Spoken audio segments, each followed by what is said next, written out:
What is the mission Jesus gave the church? There's only one answer: go and make disciples. So, a missional lifestyle, or a missional community, or a missional church would be one where they're radically reoriented their lives around the mission. Let me say it another way. We have radically reoriented our lives around making disciples. Now, we've said this a lot. I'm going to say it again. Discipleship is the process of moving from unbelief to belief in every area of life. Right.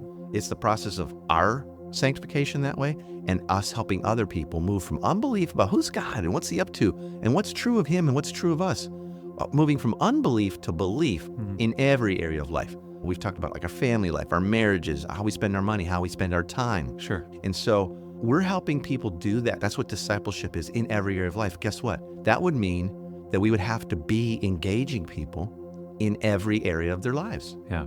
There's no way to do that sitting in rows and hearing a 30, 45-minute message. Like, we can speak about certain things, but we can't engage and help people necessarily move from unbelief to belief in every area of their life if we're not seeing and touching and getting a pulse on engaging every area of life.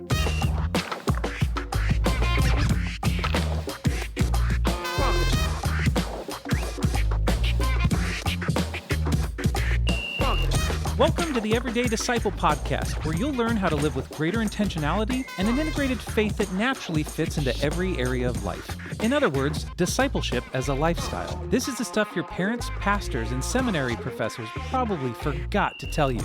And now, here's your host, Caesar Kalinowski. Heath Hollinsby, good to see you, my brother. Yeah, man. Good to see you as well. Always good to do these podcasts, these shows together. I feel like we're the lucky ones where I get my heart connected on the most important stuff we can think of every week with a brother who I trust. This is great, man. Thank you.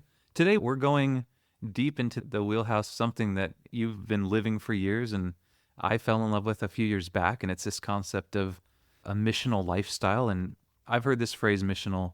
How long now? How long have you heard it? When's the first time you heard missional? Am I supposed to know what that means? Like, I think 2012 maybe. And really? Yeah, maybe 13. And then I probably heard it in 2002. Oh, wow. And like no one was talking about it, but I read it in like a Erwin McManus book or something. It was like, missional. Who is this guy? It must be connected to missions. Yeah, or missionaries, something. And since then, in the church world at least, this has become probably in the last 10 years one of the most catchphrase words that everyone is or was talking about. Everyone thinks they got the grasp on it. Well, and everybody thinks they know what it is. Some wonder if missional is still a thing. And a lot of people who follow my writings or have listened to the podcast or go to my site a lot, they'll probably know a lot more about this, and this won't be surprising to them today. But maybe even if they feel a little more versed in this, like they're living the life they've been following along for years, maybe it'll help them be able to understand and break it down and describe it to others as well. See, that would be helpful, because I've got even friends who go like, I live really missional in my neighborhood. I'm like, okay, what does that look like? What's it like with your neighbors? They're like, oh, we don't know our neighbors. Like, I think you missed the mark somewhere. How does one equal? Yeah, don't just take the full phrase. I had a young missionary kid, like 21, 22. That's so young, but you know what I mean? Sure. Just this week, he called. He wanted some advice on his life and what God's telling him to do, and wanted me to confirm it. I'm like, I don't know you that well, bro. Yeah. And one of the things he kind of snuck in after the whole conversation was, and it was almost like it was like a marketing option or something. He goes, hey, so what do you think? Is this missional thing real? Is like it gonna last? So it was not only brand new to him, even though he is part of one of the largest mission organizations on the planet. Wow. And by the definition I was giving him, which is what we'll talk about today, he was like, we're not doing much of that, even though they're a missions organization. He wanted to know, is it going to last? Like, and that like, it stopped me in my tracks a little bit, because as we're going to talk about here in a second, it has never gone away, actually. The church just got on the wrong train and headed the wrong direction, but God's plan A was always going forward. And it kind of broke my heart a little bit that this young guy, super excited about his life and giving it to God, like trying hard to give his life away for the gospel. It was brand new thinking. And even as I flushed it out, so not from a terminology standpoint, but a reality, you think that's going to happen? Meaning, is God's thing going to really work and stick in the church? I'm like, oh my goodness. Okay. Yeah, anyway. Well, let's get into it. Hey, warning, we're going to pick a few scabs today. Okay. And on some of our friends and leaders that we love, and like, guys, we love you. Yeah. You're completely loved in Christ. It's good. And, the little bit of salt that's going to land in some of all of our wounds. Yep. Salt's a cleanser. It's going to clean us. Sure. Though it stings and hurts like crazy. All right. So I remember one time with my daughter and I, we got on a subway in New York when I was living in Manhattan, and we ended up like 400 blocks north of Harlem in the middle of the night. And we went like, oh, wrong train. It felt like the same train. It looked just like all the other trains. Yeah, and smelled so the we same. got off and got on, and it took a long time to get back to our stop, but we eventually did. Yeah. A little analogy for us there at the beginning. Love it. How you like that, Heath? Bonus analogy. I really dig that. Okay, so let's talk about missional. How would you unpack this concept? And I know that's a huge question, Yeah. but unpack the concept of missional. Allow me to ramble. No, I'll try not to be. So I don't like to make cases semantically, okay? But the word missional does come from mission, and mission and missionary, and all of that comes from this idea of sentness. It just does from Scripture. Like when Jesus said, "Go and make disciples," and so I've been sent, so I send you. That sent one, sentness. I'm not going to do a Greek study today, but it's this idea of, so when Jesus said that in Matthew, hey, I'm going now, but here's the good news. I'll never leave you or forsake you. I'll always be with you. I'm going to be in you with my own actual spirit now. Yeah. And so go do everything I've done with you. Teach what I've taught. Teach others this way. Go make disciples in all the worlds. Go. So that's that sending, right? Yep. As I've been sent, so I now send you. So in that concept right there in Matthew 28, in that verse rather, Jesus gives us, so much. It's just the most packed of verses. It really is. And so to say we're missional would say, hey, we're on God's mission.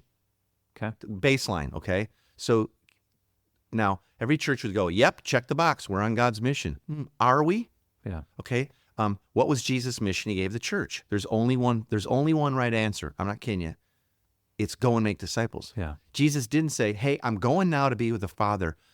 Please make sure you get those timers set up on the screen Sunday so people make it into the sanctuary on time.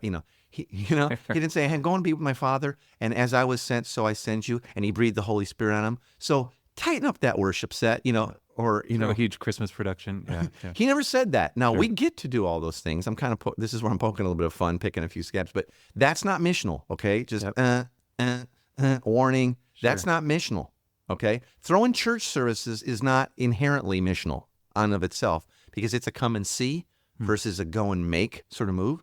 Sure. And Jesus said, go and make. So just right there. Now, there again, that's not a slam on our church services. Yeah. We love them. We get to. I think it's super valuable. We've talked about that in other episodes. Yep. But that's not missional. So back to the core. What is the mission Jesus gave the church? There's only one answer: go and make disciples. So a missional lifestyle or a missional community or a missional church would be one where they're radically reoriented their lives around the mission. Let me say it another way. We have radically reoriented our lives around making disciples.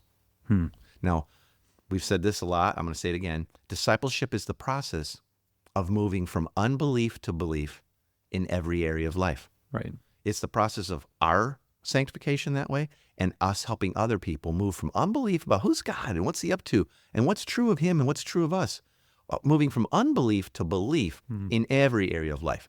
We've talked about like our family life, our marriages, how we spend our money, how we spend our time. Sure. Right? Last week we talked about Sabbath. Yeah. What does it really look like to Sabbath? Does the gospel speak into that? Absolutely, it's a gospel issue. And so we're helping people do that. That's what discipleship is in every area of life. Guess what? That would mean that we would have to be engaging people in every area of their lives. Yeah. There's no way to do that sitting in rows and hearing a 45-minute message. Like, we can speak about certain things, but we can't engage and help people necessarily move from unbelief to belief in every area of their life if we're not seeing and touching and getting a pulse on engaging every area of life, right? Yeah. And, you and I have begun doing more and more of our life together. Yep. And guess what? We can see a lot more of the reality of where we're living in belief and unbelief than we used to be able to, right? Yeah. Absolutely. Good and bad, right? But that's what missional is actually all about. So at the core of it, what is missional? Missional is we have radically reoriented our lives, our community focus and time use, Sure. our church focus, all of that around the mission that Jesus gave the church, and that's making disciples. That's at the core missional. So let me give you a few things what missional is not. Okay.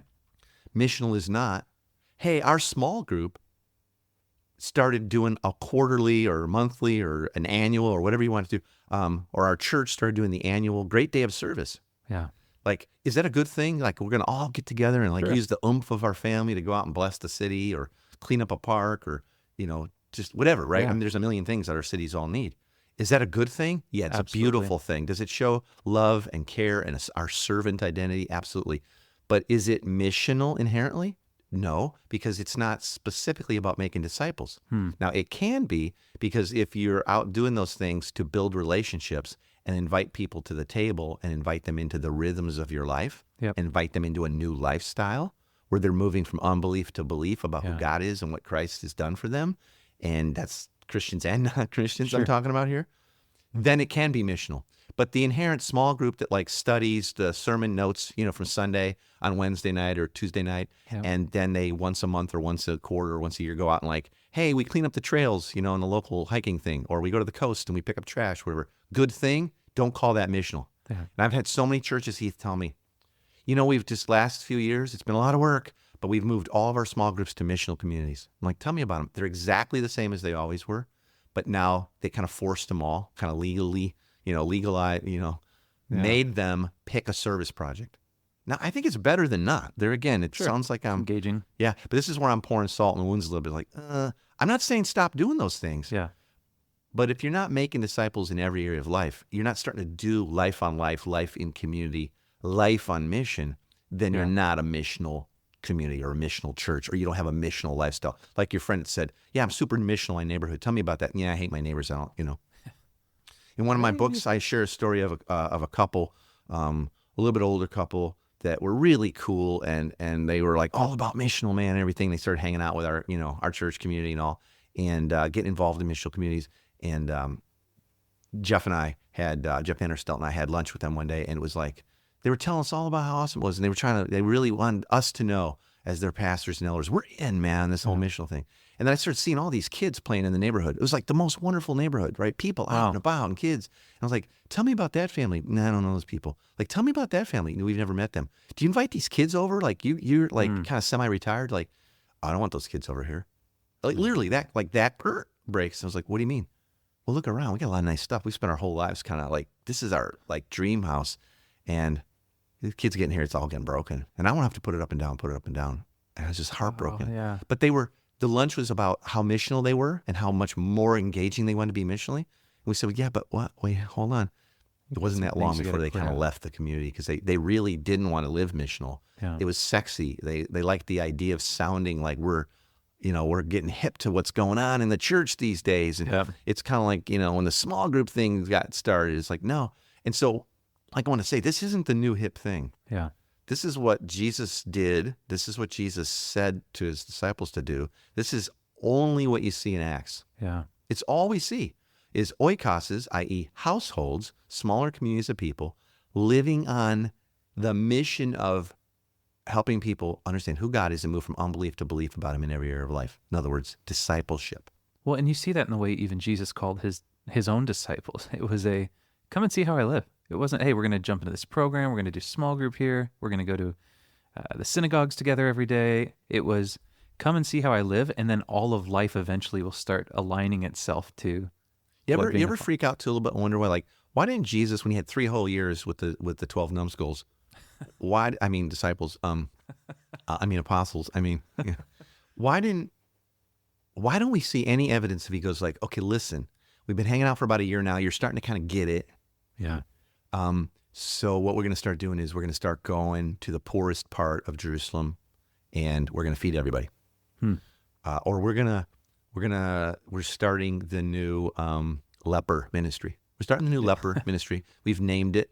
I've got some special little, rags that we're going to have our logo on, and all, it's like whatever. Like, never did it. Now, along the way, did he meet all those needs as he ran into them? Yep. Sure. Did he teach in the moment and always connect it back to his Father's heart, who God is, what's up, and what's true of you, and why we just got to do this? Yep, every time. And there again, this isn't saying don't have those kind of ministries. Don't go feed the homeless in your city, or don't serve the least of. No, we're called to love mercy and do justice, and the word justice means to restore. So That's good, man. Yeah, like what was he up to? That's what he's up to. But he never kind of had these programs built It was always along the way in everyday life, and he didn't try to jam it into an hour and a half one day a week on the Sabbath day or whatever. Well, and that's a question that I would have for you is when I've got many friends and even some neighbors, and we're all different churches, and we all have different ways of what we're being taught in our Sunday mornings. The concept of missional, when played out, of it's engaging your neighborhood. They're all missional, right? Everyone's missional, right? Cool. You can't not be anymore. But a lot of people really have a hard time of treading the how do I be missional, but also maintain a healthy church rhythm where I go here on Sundays and I'm part of a Bible study and I really don't have time for my neighbors because I'm so slammed over here. Is it possible to do both, or what is that? Yeah, on Sunday, all I'm hearing about is love your neighbors, reach out to them, include them in your life. Yeah. But then there's also the other 11 things I'm supposed to show back up at the building to do and serve at. Yeah. Right? Yeah. Is that what you're saying? It's like I have no nights free to know my neighbors. I can't go out and have a beer with every some time neighbors I call you, I because swear you're at like a worship team rehearsal or something. yeah, that's true.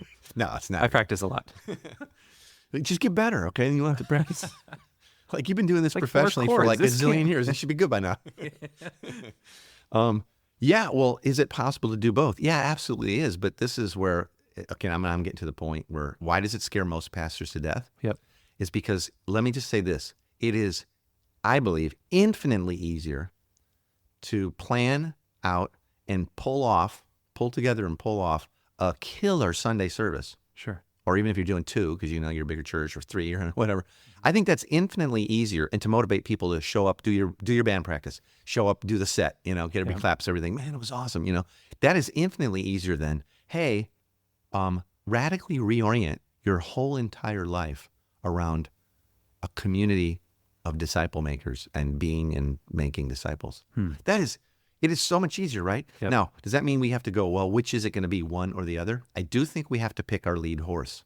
Okay. In other words, if we're a church that says, because I have some of these guys go like, no, we're going to knock it out of the park on Sunday and we're going to live super missional lives all week. Rare, if ever, as a church hard. I'm seeing pulling that off. I have a few examples in my mind. I'm not going to say who they are. I'm not trying to elevate or de-elevate anybody, but you kind of got to pick your lead horse. Because here's the thing. Think of it like horse and cart. Okay. How many things can a cart be filled with that the horse can pull? Only so many. Yeah. And so what happens is most churches are going like, our cart's really full. Like we're busy. We're trying to always make Sunday a better experience, deeper teaching, more welcoming, all the right stuff, right? Yep. And so the cart is full and the staff feels it. They're busy. The staff has no time. So how would the people, you know what I mean? Like, because we're supposed to lead them in a missional life, but our cart is super full.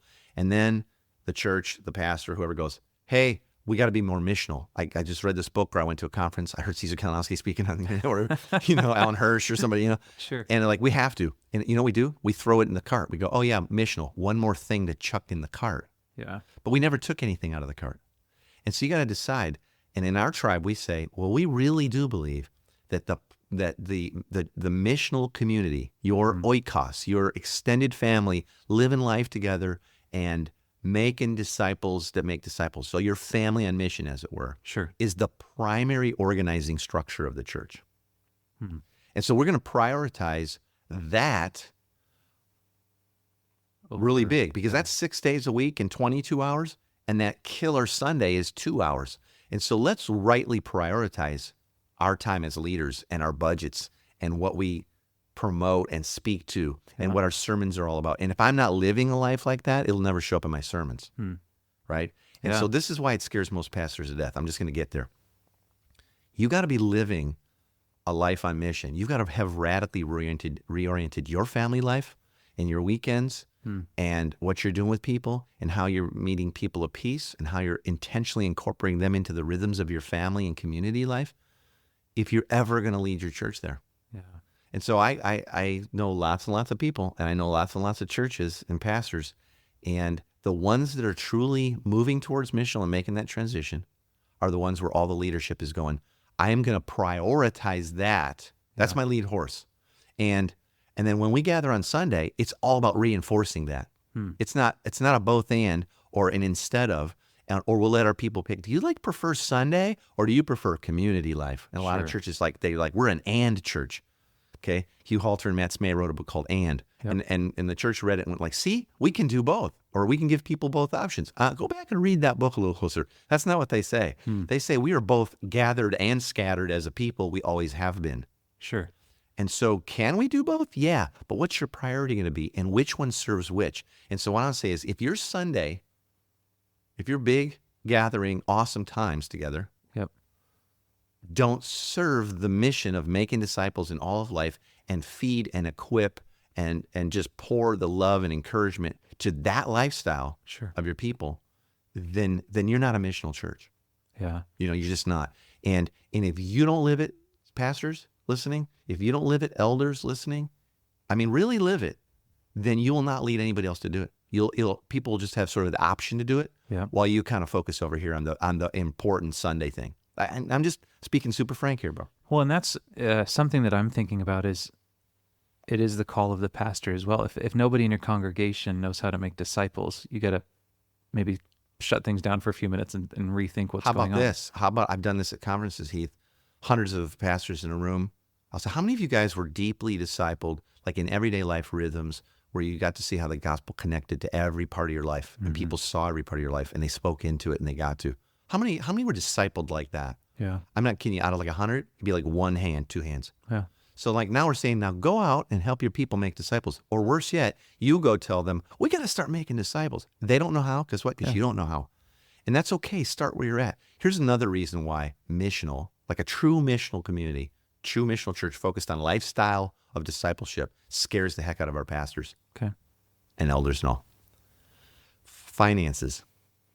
Yeah. Finances. I had Kind of working yourself out. I of had the a job. prof. I had a prof at a theological seminary have me take one of his classes, and he introduced me, and he goes, "Listen, everything that Caesar's going to tell you today is biblical. It's true. You're going to love it. It's crazy, but you're going to immediately go like, hey, wait a minute. Why doesn't my church look more like this? Or why doesn't my pastor preach about this from the pulpit? I'm going to tell you, your pastor will believe all this. He'll say, yep, it's biblical, and he'll only have one problem with it: financial. He won't have a theological problem with it, or an ecclesiological problem with it. He'll have a financial problem with it." And this is part of why it scares it. And no one wants to say it because we don't want to betray our own hearts. But Sure. but I, behind closed doors, I've had enough people go like, dude, this is so amazing. But can I ask you like a really hard question?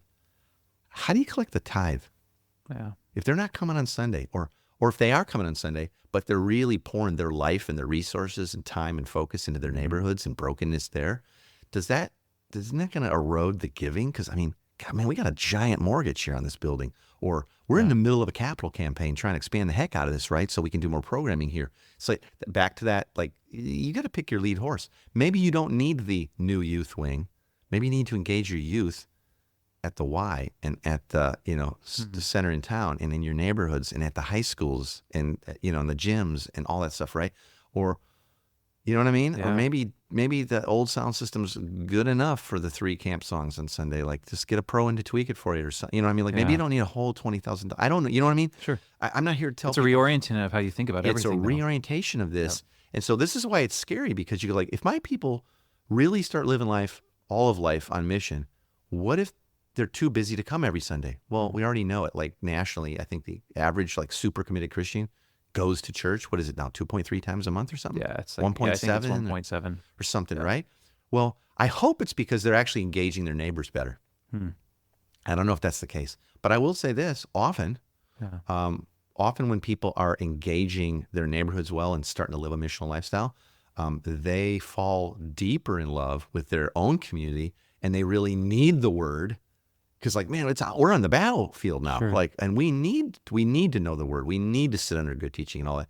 And guess what? Missional churches, they never have giving problems, I don't think. Because people are like, they're all in. They're like more New Testament. Sure. There's no New Testament tithe situation really. That's your tutor. Let the tithe be your tutor. In New Testament, all in. It's a lifestyle. Yep. We're in, right? Churches don't have to fear that, but it scares us because we look at those huge budgets and we go like, oh man, if I really, no, we should probably go ahead and just get in like one of those programs where we teach our people how to tithe and save 10%, like 10. Where's 80. Dave Ramsey? Yeah. Where's Dave Ramsey when you need him? Like, right? And that's not a slam on Dave. We'll talk about him in a different episode. No. Maybe we'll have him on. That'd be awesome. Yeah. Dave, if you're listening, send me an email. Dave, if you're listening, this is the biggest podcast ever in human internet history. So it seems as we're wrapping up that this is really a whole new way of doing church and life than what we're used to. this reorientation. It affects budgets. It affects schedules. It affects timing and priority. What are Our some family life. Yeah, My wife will everything. never live this way. My kids won't want to do it. Yeah, my I don't want to neighbors try won't because want if it. I can't live it, I don't want to be authentic, so I won't be fake. So I won't. Yeah. Oh, come on. I spend 3 hours a day in traffic. I get home. I'm All that, exhausted. yeah. I need to spend time with my family. Ouch. Sorry. Yep. What are some of the things that you see are going to initially shock people who decide that this is a way that they really want to start living? And I'm thinking more along the lines of like, hey, if you start doing this, it's going to affect your budget. You're going to have to reorient time in your neighborhood. Keep going. You're going to. That's it. It is. It's budget. It's our schedules. It's our family life. Yeah. It's our time. I can remember, working at the mega church many days a week, many hours a week. And I would drive home, push the button, go into my my door, my garage, come in, Shuts boom, right behind you. done. I didn't know my neighbors. I didn't know. I remember the day the dime dropped. You don't know a single lost person. I hate that term. Let me back that up. You don't know a single person who's not walking with Christ, not a Christian. Yeah. Right? You just don't. And I was like, wow. So guess what? How am I supposed to lead then other Christians? This is my job. I'm at the church. I'm a pastor. How am I supposed to lead anybody else in that? Right? So it's immediately that's what I'm saying. You got to start taking some stuff out of the cart. Yeah. Like, what if you just go, listen, I'm leading. I get to make this decision. I'm senior pastor. 10% of your time on staff starting next week has to be outside this campus with humans. And it's not like, well, I met at a cafe with my worship leader to plan this out. No, I'm talking about that. Like, it's part of your job, 10%. Okay. And guess what? Next year, it's 25%. And we're going to trust God that everything will still get done around here. Yeah. Right? What if it's stuff like that? What if you're going like, you know what? I'm going to start having one night a week where our small group is going to say, we're going to have not yet believers over for dinner in addition to our small group time. Like, without totally unpacking the Bible and taking them through Ephesians. we're just going to love on some not yet believing friends and have them over and see where God goes and see if we can start helping them move from unbelief to belief about who this God is and his family and what he's like and how he created them to be, right? And all that kind of stuff. It's those kind of things that sound shocking at first, but it's like, if you don't start making those, people come in, they get the super long training from us and launch, right? And it's like 18 months long. We'll coach every week and it's deep trainings and it's really interactive.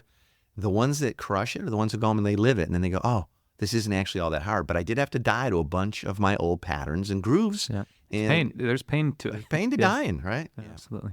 Dude, this conversation could go for 5 hours, or maybe we should do a little series coming up on a couple weeks in a row. Shifting from traditional to missional. Yeah, that'd be how kind of about cool.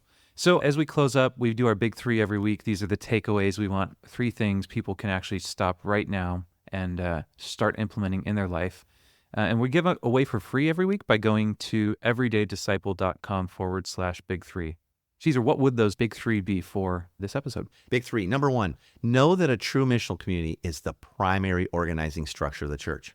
Okay. It is. It's not. I don't think it's opinion. I think it's scriptural, and anybody wants to write me and show me that that's not the core all through Acts, like, please, you won't be able to. The communities were called oikoses in Scripture, which is the Greek word for the church.